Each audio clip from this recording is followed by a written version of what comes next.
наврӯз яке аз ҷашнҳои қадимаи миллати тоҷик аст ки дар асоси ғояҳои башардӯстона, созандагиву ободкорӣ, инсондӯстӣ, некиву накӯкорӣ ва шукргузорӣ аз неъматҳои табиат таҷлил карда мешавад. Бо риояи ин оину суннатҳои неки аҷдодӣ, ҷашни байналмилалии Наврӯзро дар ноҳияи Мир Саид Алии Ҳамадонӣ низ сокинон бо як шукӯҳу шаҳомат истиқбол гирифтанд. Дар доираи тадбирҳои ҷашнӣ барои таҳкими ҳисси ифтихори милливу хештаншиносӣ, эҳё ва рушди ҳунарҳои мардумӣ, инъикоси оинҳои ин ҷашни бостонӣ ва муаррифии дастовардҳои соҳаҳои хоҷагии халқ намоишгоҳ ташкил карда шуд ки дар он аҳли заҳмат ва ҳунармандони ҷамоатҳои деҳот, кормандони ташкилоту муассиса, ҷавондухтарону бонувон намунаи ҳунару маҳорат ва маҳсули меҳнати худро ба намоиш гузоштанд.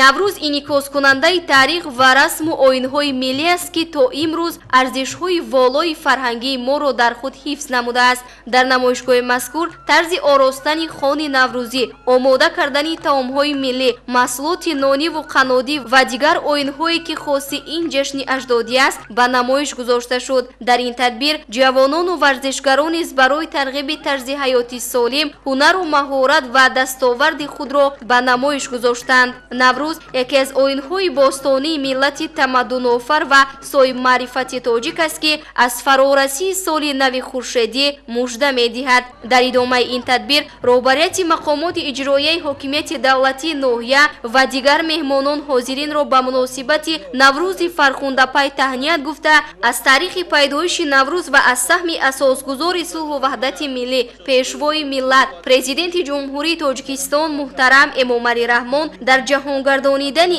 ин ҷашни аҷдодӣ ёдрас шуданд. Дарҷ гардид ки Наврӯз воқеан аз муборактарин ҷашнҳои миллии мо тоҷикон ва дигар мардумони ҳавзаи Наврӯз ба ҳисоб рафта, аз замонҳои қадим то ба имрӯз бо ғояҳои олии башардӯстонаи хеш, дӯстиву рафоқат, ҳамкориву ҳамбастагӣ, созандагиву ободкорӣ, инсондӯстиву хайрхоҳӣ ва шукргузорӣ аз зебоиву неъматҳои фаровонии табиат мардумро гирди ҳам меорад. Наврӯз ҷашнест созандаву сулҳофар, муттаҳидкунандаи инсонҳо, таблиғгари дӯстиву рафоқат, баробарӣ, адолат ва ахлоқи ҳамидаи инсонӣ.